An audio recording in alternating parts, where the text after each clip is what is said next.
A lei de cotas deve ser revista, porque a própria norma prevê sua revisão em 2022. A lei prevê que 50% das vagas em universidades federais sejam direcionadas para quem estudou em escola pública.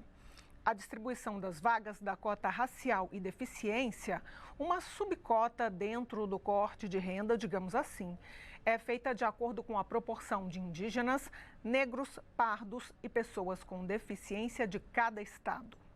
No Congresso Nacional, há projetos que transformam as cotas em exclusivamente sociais. E há outros que prorrogam a revisão da lei para depois das eleições. O IBGE mostra que o número de matrículas de negros nas universidades públicas ultrapassou o de brancos em 2018, totalizando 50% dos alunos da rede superior, sendo que os negros e pardos representam 56% da população. Mas existem dúvidas sobre possíveis fraudes nas subcotas raciais, além do desafio, claro, de se criar condições para quem tem poucos recursos se manter na faculdade. Sobre os 10 anos da lei de cotas, eu, Aline Machado, converso com Nelson Inocêncio, membro do Núcleo de Estudos Afro-Brasileiros do Centro de Estudos Avançados da Universidade de Brasília, a UNB, e com o deputado Haroldo Martins, do Republicanos do Paraná. Antes de começar nosso debate, sejam muito bem-vindos.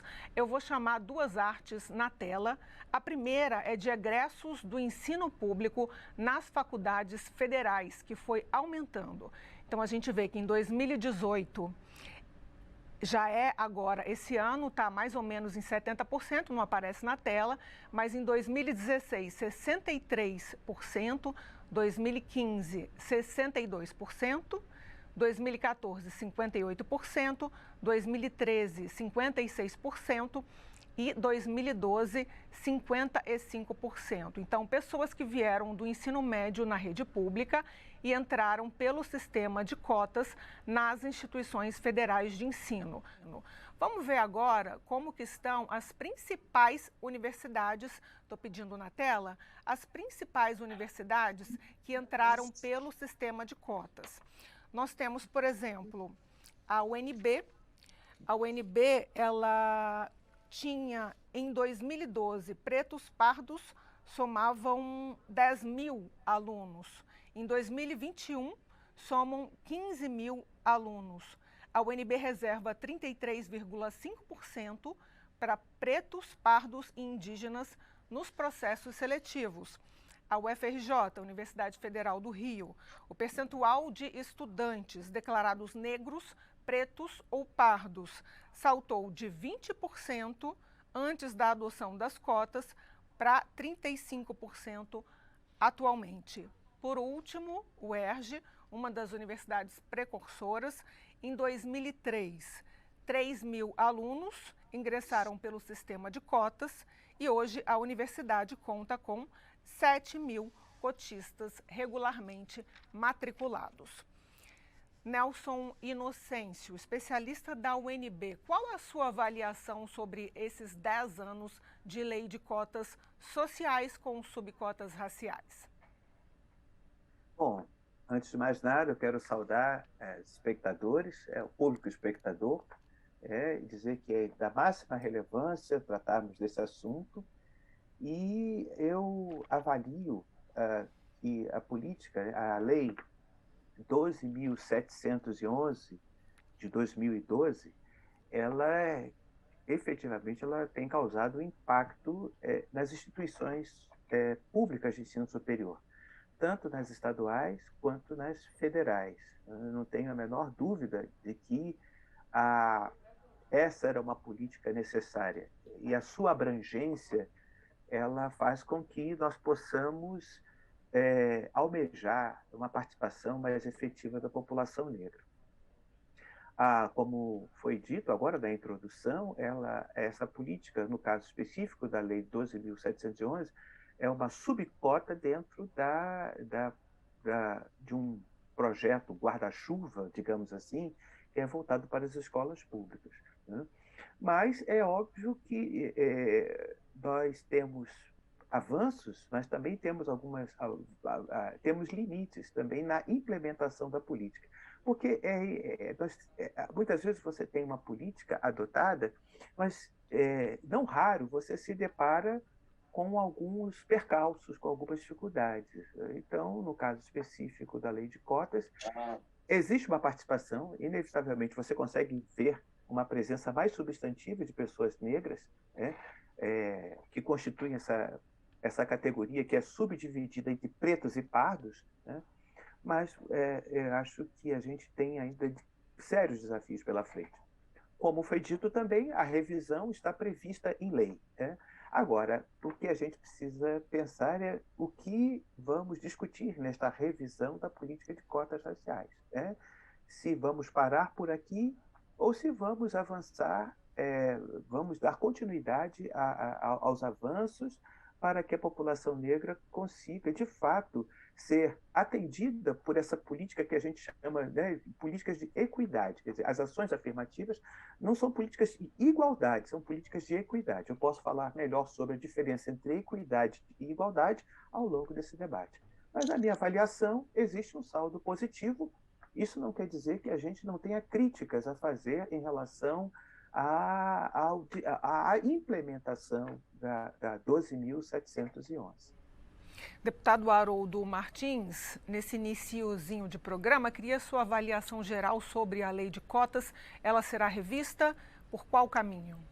Olha, com certeza a revisão da lei de cota é necessário que seja revista, apesar de que nós temos a informação dos números que demonstram uma mudança no comportamento de ingressos a nível superior nas universidades, mas a questão de cotas ainda carece um estudo e uma observação melhor em relação a o que de bom realmente tem trazido para os cotistas. Eu compreendo a questão da equidade, compreendo a questão da necessidade de uma oportunidade mais justa, porém eu questiono a questão de que a cota ela deixa de ser uma cota medida em cima da meritocracia e abre, por questão de cota, ingressos ao nível superior que não estabelece o nível acadêmico necessário para que todas as pessoas, independentes de cota ou não, tenham um ensino a contento. Então, desde da questão da meritocracia, independente da questão da cor da pele, nós precisamos rever, porque até mesmo pessoas que são negras, às vezes questionam a questão da cota por não tratar a questão acadêmica da coisa, mas sim simplesmente a cor da pele ou outra coisa que a lei dá direito à questão da cota. Além do mais, na minha opinião, há de se rever a questão de que, ao invés de cotas por razão de deficiência, por razão de cor de pele, seria o fato de se melhorar o nível de ensino para todos, para que, independente de leis de cotas, que todos pudessem ter a oportunidade de vagas nas universidades por ter um trabalho de preparação acadêmica para ingresso justa para todas as pessoas. Um exemplo disso, eu sou uma pessoa da periferia, ainda não sendo eu negro, mas filho de uma empregada doméstica e de um feirante, que morávamos em um barraco da periferia e sempre estudei em escola pública, não tive nenhuma facilitação, e nem deveria ter tido pelo fato de não ser negro. A maioria dos meus colegas eram negros, e isso não houve diferenciação para mim galgar uma universidade, um mestrado e um doutorado. Então, eu vejo a coisa como muito de uma forma pessoal. E, além do mais, o resultado de graduações em cima de cotas, depois nós vamos ver lá na frente qual será a avaliação em relação a essas graduações, se realmente chegam ao nível que se espera acadêmico do término desses cursos. Nelson Inocêncio, uma das generalizações, ou seja, o senso comum, e todo o senso comum pode ser verdade ou mito, mas uma das generalizações é essa que o deputado Haroldo Martins colocou. Eu vou aproveitar a deixa para a tua próxima pergunta. Existe realmente esse perigo de o nível do curso baixar com os cotistas? Bom, eu quero dizer o seguinte, eu sou professor desde 94. Eu comecei dando aula numa universidade particular e me inicio na carreira docente da UNB em 95. E eu também sou egresso da UNB, porque eu fiz graduação, mestrado e doutorado na Universidade de Brasília. Assim como a UNB, as universidades, elas têm um mecanismo muito importante de funcionamento, que é a autonomia universitária, ou seja, as universidades têm autonomia para tomar determinadas decisões. Então, muitas vezes a universidade não depende, por exemplo, do MEC, uma instituição federal de ensino superior, não depende do MEC, por exemplo, para adotar medidas, por exemplo, para avaliar o rendimento. A UNB sempre, e a UNB, como várias outras instituições, ela tem um mecanismo que chama-se Índice de Rendimento Acadêmico, IRA. Este índice de rendimento acadêmico, ele serve para... ele é uma espécie de termômetro, e ele serve para avaliar o desempenho acadêmico de todo o corpo discente, de todas e todos os estudantes. Portanto, eu quero só dizer uma coisa, a cota é para o acesso, a cota não é para a permanência. Não existe dentro, e eu estou dizendo isso como alguém que está na universidade há quase 28 anos, não existe dentro da universidade um tipo de tratamento, eu digo assim, no que se refere às disciplinas, ao trabalho docente, não existe tratamento diferenciado para os alunos que ingressaram por cota e os que não ingressaram por cota. Então, este, por exemplo, é um equívoco, e eu estou falando de dentro da universidade. Por exemplo, a Universidade de Brasília, como outras universidades, tem um índice de evasão. Evasão não só de estudantes negros, mas de estudantes brancos também.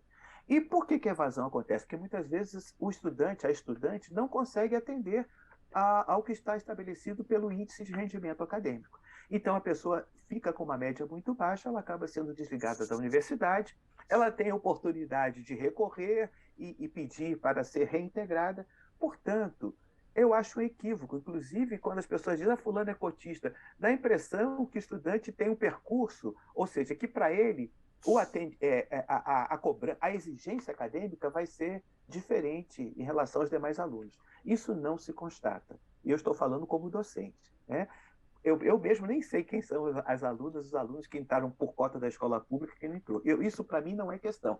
O nível de exigência meu e o nível de exigência da instituição onde eu atuo é o mesmo para todos, todas, todes, entendeu? Então, não tem para mim, no meu entendimento, é uma percepção de fora da universidade. Mas quem está dentro da universidade sabe que o nível de exigência, até porque toda universidade tem que ter um nível de... Os cursos têm que ter pontuação, porque se não tiverem pontuação, tanto na graduação quanto na pós-graduação, os recursos minguam.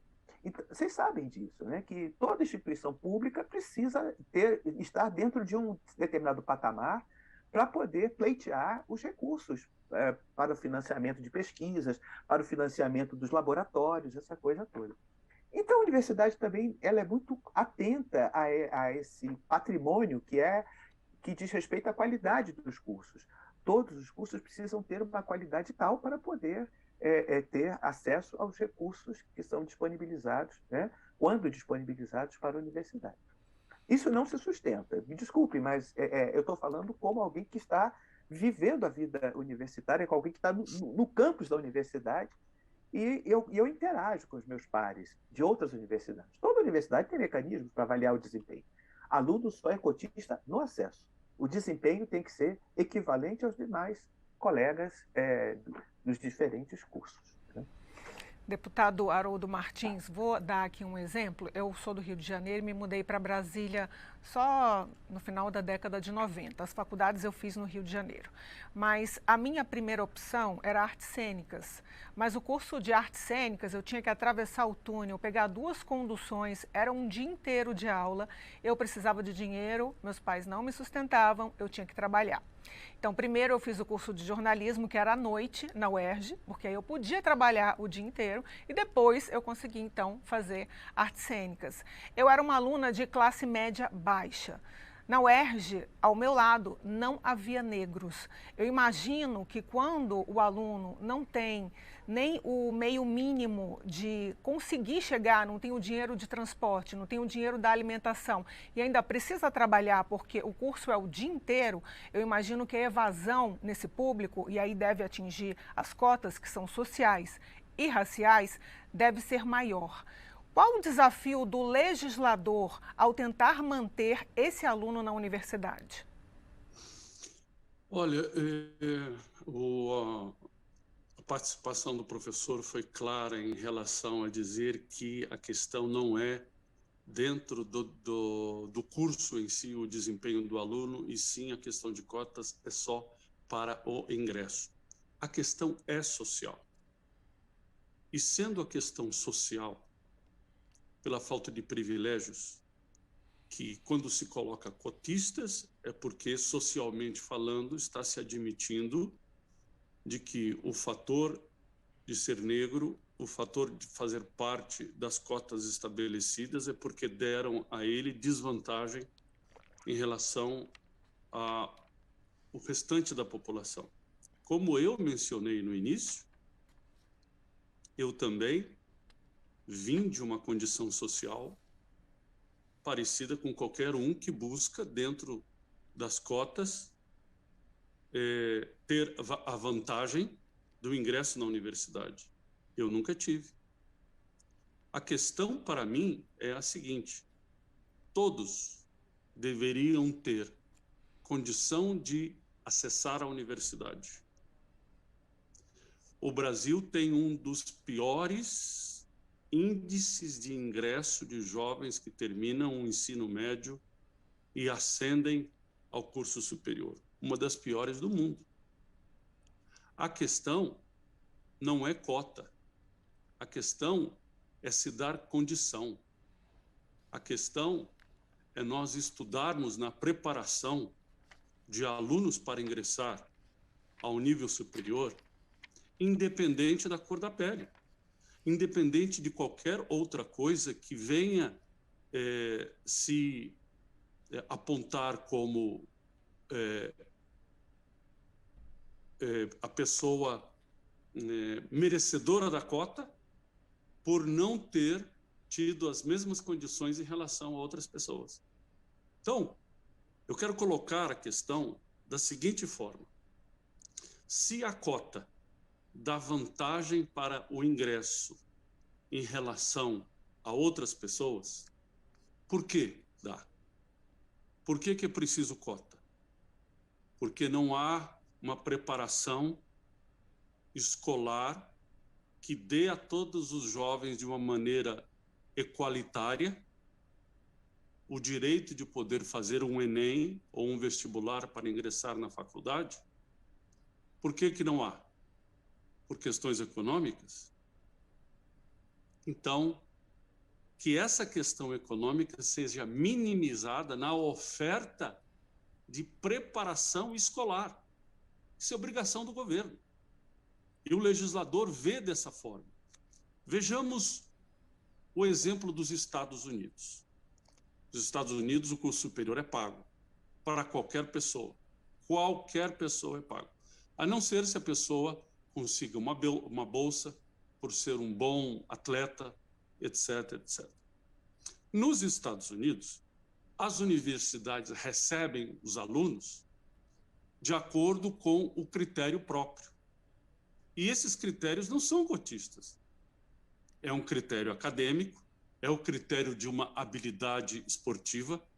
Todos vão entrar na universidade, mas talvez não vão conseguir entrar em uma Yale, Harvard, UCLA ou qualquer outra que seja universidade de ponta, tanto negros como brancos, porque talvez os critérios que aquela universidade coloque para selecionar os seus alunos não seja acessível a todos. Mas se eu não consigo entrar numa Harvard, isso não quer dizer que eu não vou para a universidade. Eu irei para a universidade. Eu serei aceito em uma universidade. Talvez terei que me sacrificar mais, porque a universidade não é tão perto da minha casa. Mas quando vai-se para a universidade nos Estados Unidos, é quando o jovem corta o laço de morar junto com os pais e ele se torna adulto. Ele vai tocar a vida dele. Então, eu reconheço o problema social, reconheço a desigualdade, reconheço que os tratos não são iguais por aonde nasceu, em que família nasceu. Eu sei o que é isso, porque vivi na própria pele, mas eu não concordo que vagas de universidade sejam abertas apenas por questões de cotas raciais ou qualquer outras cotas para ingresso na universidade, mas que o trabalho de nós legisladores e do governo fosse dar uma educação equalitária para que todos tivessem chance de poder, pela meritocracia, ter a sua vaga da universidade, seja ela qual for. E se não conseguir na UNB, por exemplo, numa outra universidade, mas ser tratado todos iguais perante a lei, como diz a nossa Constituição. Nelson Inocêncio, como a gente mencionou no início do programa, a própria lei prevê sua revisão agora em 2022. É uma época ideal, sendo o ano de eleição, para se rever uma lei que precisa de tanto debate? Não é, eu não acredito que seja, até por conta da conjuntura política, né? Nas primeiras 2 décadas desse século, nós tivemos alguns avanços de políticas públicas para a população negra e políticas essas que estão ameaçadas por razões óbvias, né? Porque muitas vezes não se entende, quer dizer, há um segmento na política brasileira que não compreende a justeza das cotas, apesar da Suprema Corte ter, em 2012, aprovado por unanimidade a constitucionalidade das cotas. Foi essa a decisão da Suprema Corte, todos lembram, né, da ação do DEM contra a Universidade de Brasília, e o grande debate público que se estabeleceu a partir dessa discussão. E o resultado é o que nós tivemos, quer dizer, a Suprema Corte, que é a última palavra em relação a questões dessa ordem, entendeu que não havia nenhum dano à Constituição, à implementação das políticas de cotas raciais. Então, agora, enfim, você sabe que a política tem seus fluxos e refluxos. No momento, a gente tem um cenário que não é favorável realmente à permanência das políticas de inclusão da população negra, não só da população negra, né, porque a 12.711 ela é conhecida como a lei da escola pública, a cota da escola pública. Então, a ênfase da 12.711 é na classe social. Embora nós não temos dúvida de que classe estrutura a sociedade brasileira, assim como a questão racial também estrutura a sociedade brasileira. Por isso que falamos em racismo estrutural. Eu não tenho dúvida que gênero estrutura a sociedade brasileira. Nós estamos aqui falando com uma jornalista, uma mulher, nós estamos falando com um homem branco oriundo da classe operária e nós estamos falando com um homem negro que também vem da classe média. Todos nós viemos de segmentos que, historicamente, foram e continuam preteridos. Falar de cota de fato, a gente precisa fazer uma digressão histórica. Eu não tenho tempo para isso, mas eu só quero dizer que a gente precisa voltar no século XIX, entender por que o Estado brasileiro, por exemplo, desenvolveu políticas para os imigrantes italianos, alemães, húngaros e de outras origens, quando estes vieram para o Brasil, né? Enfim, isso tem a ver também com uma história, né? Com uma crise na Europa que, na verdade, obriga essas pessoas a procurarem subsistência em outros lugares.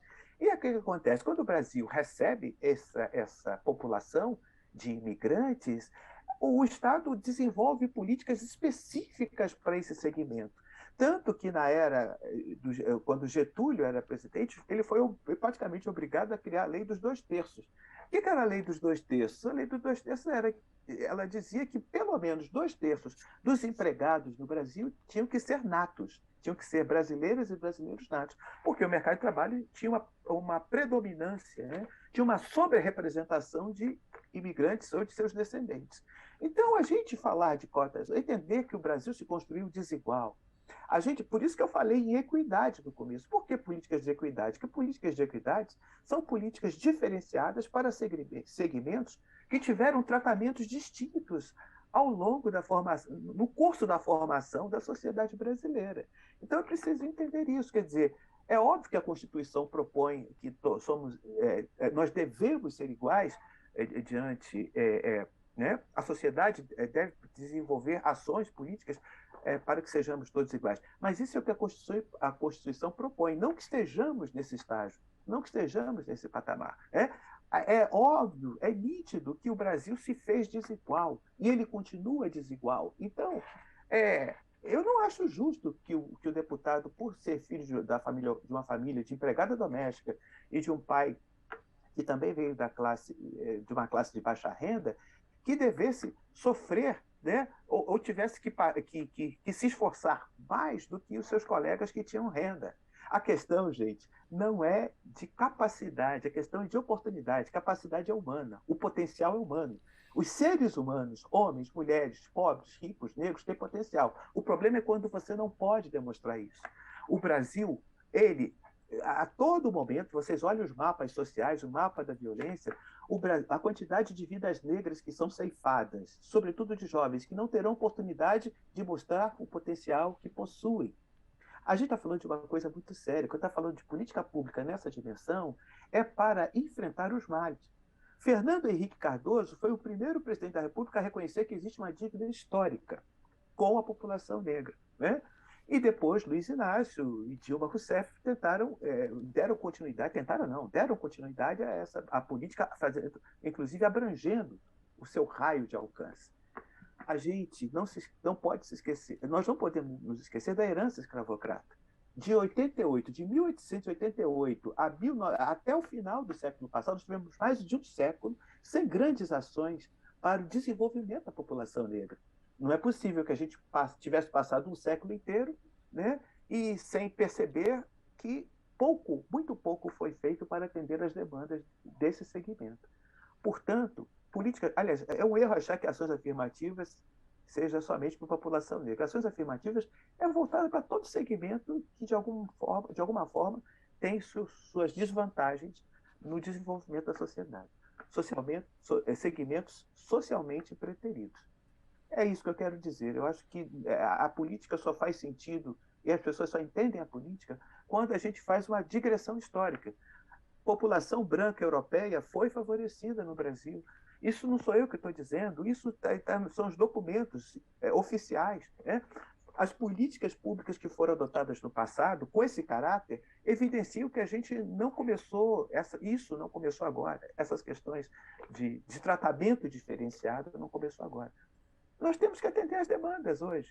A demanda de mulheres, a demanda dos negros, a demanda dos indígenas, a demanda da classe operária, a demanda de todos os segmentos que em função do caráter desigual da formação da sociedade brasileira, foram obrigadas a enfrentar agruras e situações. Nós não somos um país em que tudo se processe de forma igualitária. Nós deveríamos ser. E estamos lutando para isso. Mas o tempo presente mostra que essas políticas são necessárias. Deputado Haroldo Martins, nós falamos até agora da cota social com ênfase na subcota racial, mas a subcota, ela inclui indígenas e deficientes também. Qual a sua posição sobre esse público mais abrangente? Olha, as demandas para questões equalitárias de oportunidades de ingressão à universidade, essas demandas, elas são por questões raciais, porque é negro, porque é indígena ou porque é deficiente. A questão é a seguinte, veja bem, não estaríamos nós criando uma discriminação por abrir cotas a pessoas de uma classe que historicamente foram injustiçadas, como o professor mencionou a palavra do ex-presidente Fernando Henrique Cardoso. Nós temos uma dívida social com os negros por causa da era da escravatura no Brasil ou por causa dos maus tratos aos indígenas, e essa injustiça histórica é compensada dando a pessoas que são descendentes de escravos ou descendentes de índios que sofreram lá atrás, por questão racial, o ingresso à universidade pela cor da pele. Ora, se eu fosse utilizar injustiças sociais, condição econômica, falta de oportunidade de um estudo mais qualificado para eu entrar na universidade que eu quisesse entrar, e eu, então, judicializasse a coisa, mostrando o meu passado, igual ao passado de muitos negros, igual ao passado de muitos indígenas, igual ao passado de muitos deficientes que vieram da classe trabalhadora, e quisesse entrar pelas injustiças que sofri, eu seria negado. Por quê? Pela cor da minha pele. Essa é a questão que nós estamos levantando. Não é abrir a porta, não é abrir a porteira, deixando entrar todo mundo na universidade pela cor da pele que tem, que vai se dar àqueles que historicamente foram injustiçados, a justiça que foi negada por uma classe branca dominante que governou o Brasil. Eu não vejo dessa forma. Eu gostaria de ter tido o ensino básico, médio, fundamental, melhor com os meus amigos negros, com amigos indígenas, com amigos deficientes, para que todos pudéssemos, olhando olhos nos olhos, para brancos de classe média, para brancos de classe alta, de que, mesmo se seu pai tenha tido dinheiro para dar a você o melhor colégio da sua cidade, nós, com o nosso esforço e com o incentivo da sociedade, com políticas públicas que valorizem aqueles que são participantes das cotas, o orgulho de poder, pela meritocracia, estar sentado ao seu lado, branco rico, em qualquer universidade, e não ser olhado pelo branco rico, de berço nobre, de cima para baixo, como se dissesse: você não está aqui porque você é um bom aluno, você está aqui porque abriram a porta e você entrou porque você é deficiente, porque você é indígena ou porque você é negro. Criamos discriminação.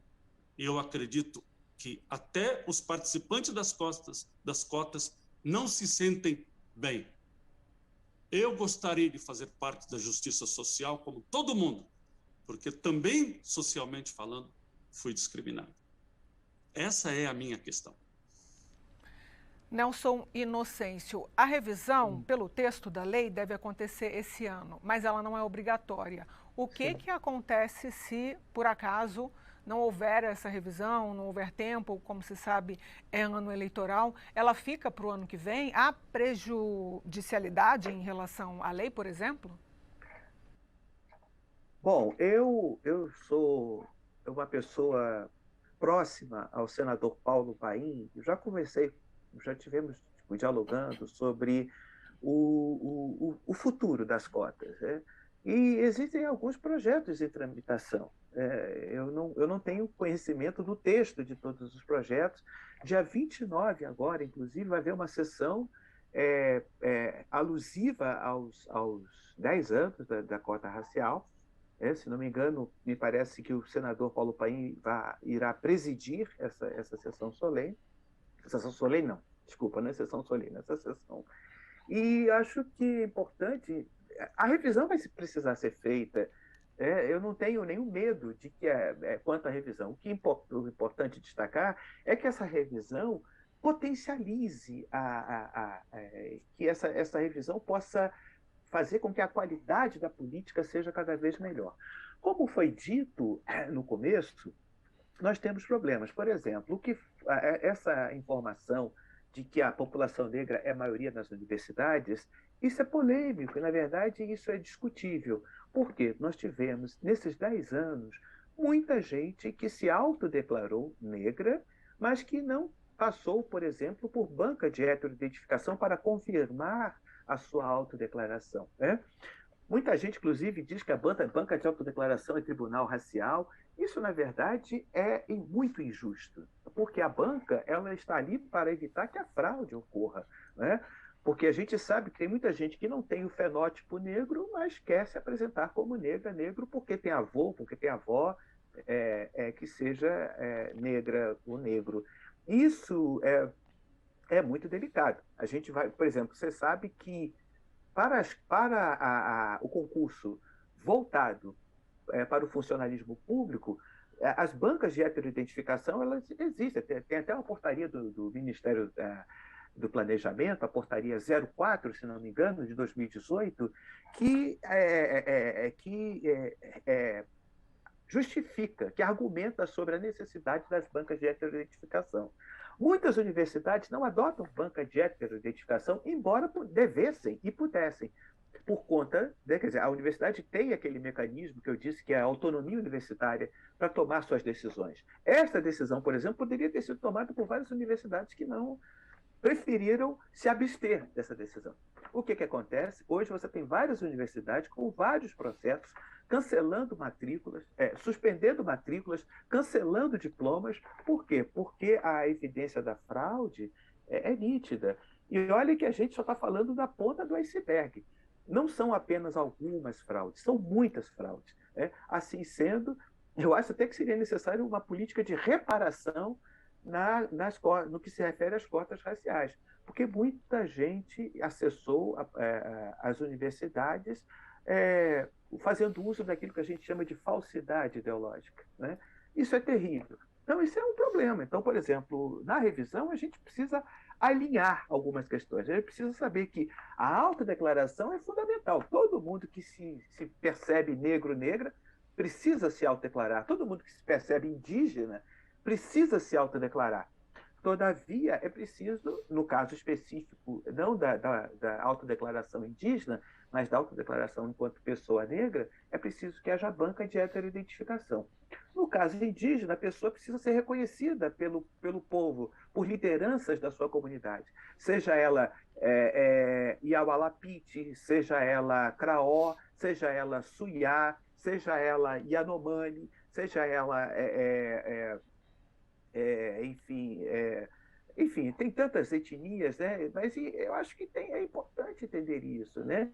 Ela pode ser bororo, ela pode ser tucano, né? Ela pode ser tantas coisas. Então, acho que é fundamental entender isso, entender que, no caso específico da população negra, é fundamental entender que a autodeclaração ela precisa ser acompanhada pela banca de heteroidentificação. E isso precisa ficar nítido, né?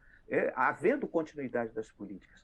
A pesquisa da Andifes, que é a associação, é uma associação nacional dos dirigentes de instituições federais de ensino superior, que diz que população negra é a maioria, bom, nós que estamos nos campi das universidades brasileiras não percebemos isso, né?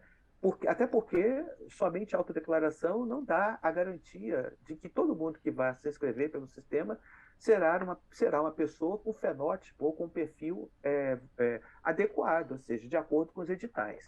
Né? Então, acho que é importante destacar isso. Deputado Haroldo Martins, se não houver revisão este ano, se ficar para o ano que vem devido ao calendário eleitoral, a lei ela pode ser revogada por outra lei, certo? Mas ela deixa de ser obrigatória, ou seja, as universidades são hoje obrigadas a oferecer a cota. Com a não revisão, por acaso, seria possível que uma universidade entendesse esse gap, esse intervalo de tempo como uma não obrigatoriedade?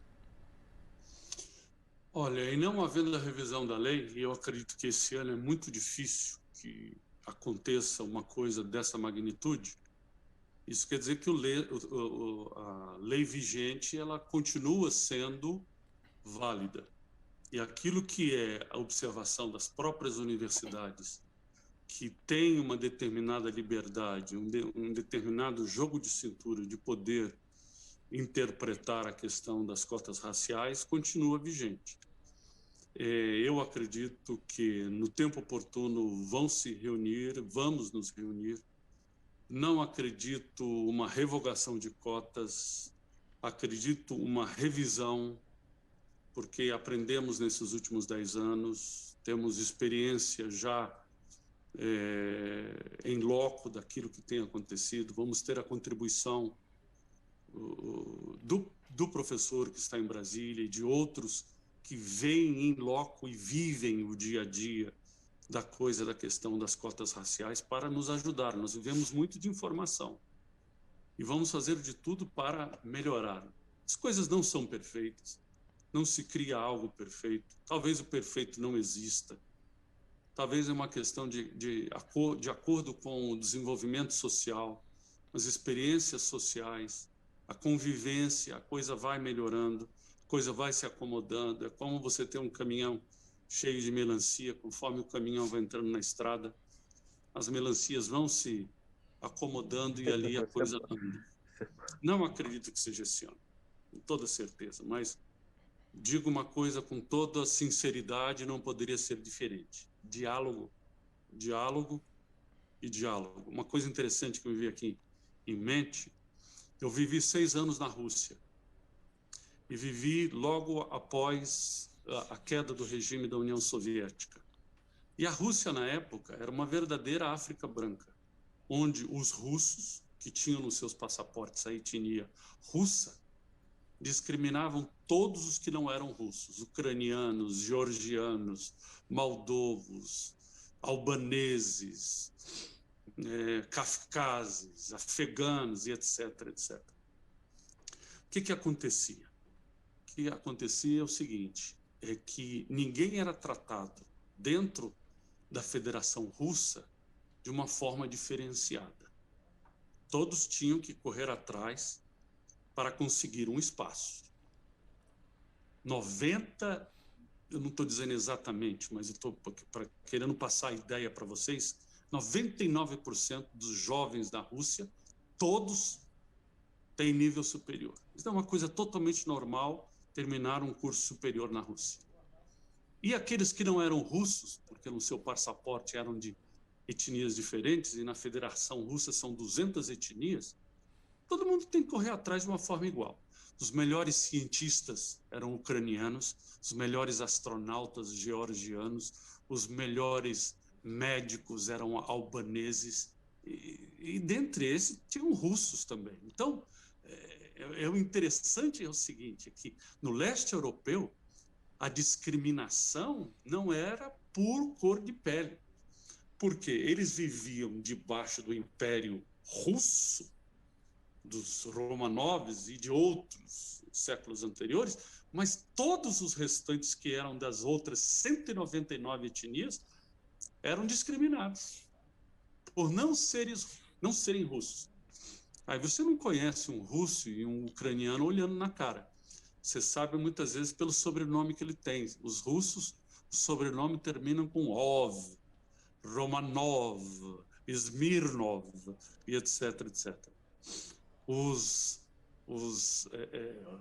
Armenin, os que são os armenianos, terminam em Yan, Kassabian, Blagovian, e assim é que se sabe como é que as pessoas são. Eles eram discriminados porque não eram russos, e russo é o sangue azul. Mas nem por isso, em muitas coisas eram melhores do que os dominantes. Então, é uma questão de política equalitária. Eu vejo dessa forma. Política justa. Nós temos muita injustiça social no Brasil. Temos. Em tudo aquilo que é minoria. Temos. E nós temos que reparar isso para poder dar condição a todos de poderem chegar aonde quiserem chegar, como eu cheguei, independente da cor da minha pele. Deputado, a gente está quase no finalzinho do programa. Vou fazer a mesma pergunta para o senhor e para o especialista da UNB. Se a lei for revista, será revista em algum momento, para que lado ela vai? Começando com o especialista da UNB, Nelson Inocêncio, seguindo com o deputado Haroldo Martins, para a gente encerrar, por favor. Se a política for... vai depender muito da correlação de forças, do cenário que nós tivermos. A gente, como disse o nosso parlamentar aí, a gente vai... Muito provavelmente isso não aconteça em 2022. Então vamos para 2023. Temos que ver qual vai ser a composição do parlamento, né? Qual vai ser a composição da Câmara e do Senado. E isso vai fazer toda a diferença no encaminhamento das políticas, né? Se há um reconhecimento, pelo menos aqui há um consenso de que nós não podemos ficar onde estamos. Eu acho que o próprio deputado reconhece que nós temos dificuldades sociais, né? Dificuldades sociais, a meu ver, se resolve com políticas públicas. A cota é uma política pública de impacto, eu não tenho a menor dúvida disso. Agora, eu obviamente, trabalho não só pela continuidade da política, como pela melhoria da sua qualidade, né?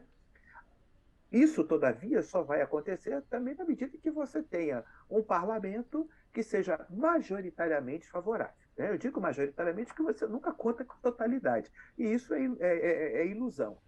O que eu acho é que a gente precisa realmente compor e aí ver como é que vai ficar essa configuração, esse desenho, no momento em que a revisão for estabelecida.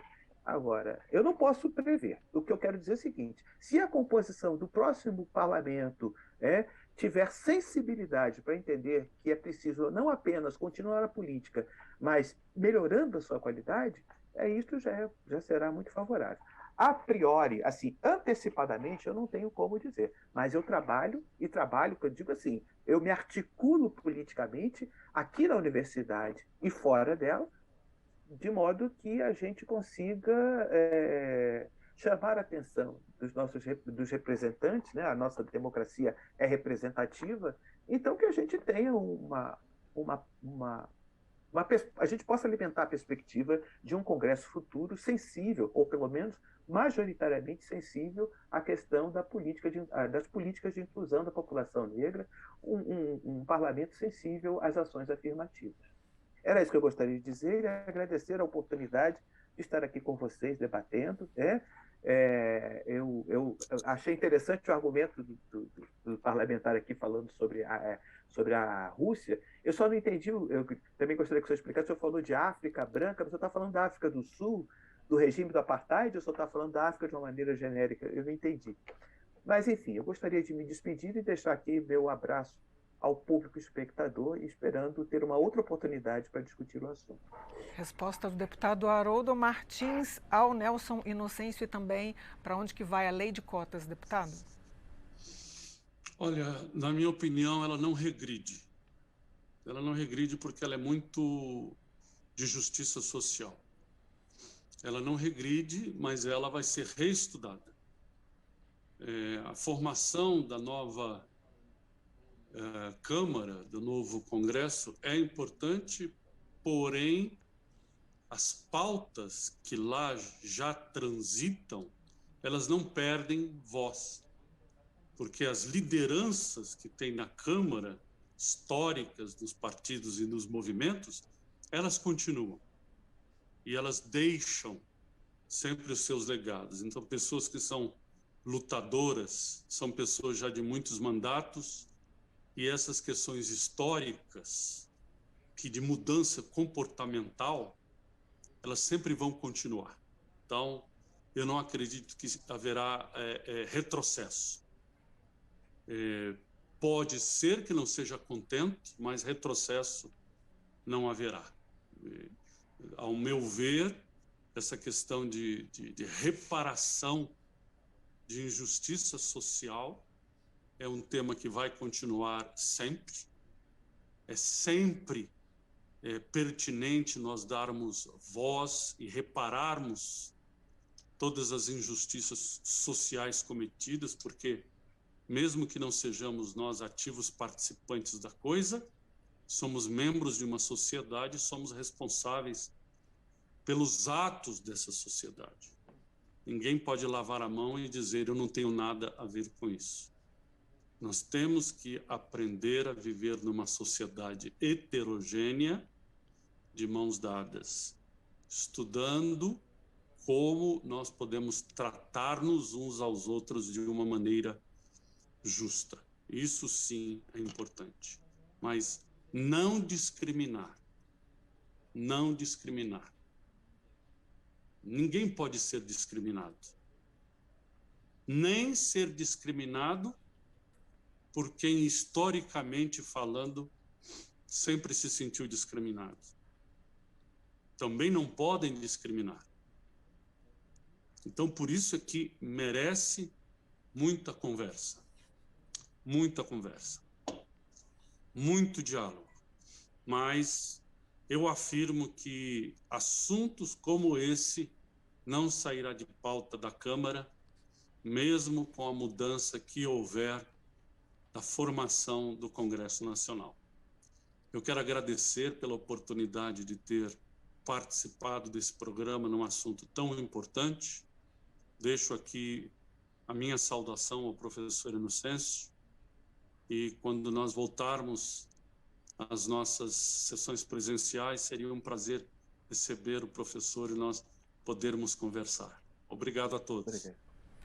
Muito obrigada pela presença virtual dos dois. Muito obrigada a você que sempre nos acompanha aqui no Expressão Nacional, seja de casa, seja no aplicativo. Nós conversamos sobre a lei de cotas, que deve ser revista ainda este ano, em 2022. Eu conversei com Nelson Inocêncio, especialista da UNB, e com o deputado do Republicanos, Haroldo Martins. A gente se vê no próximo Expressão Nacional. Tchau!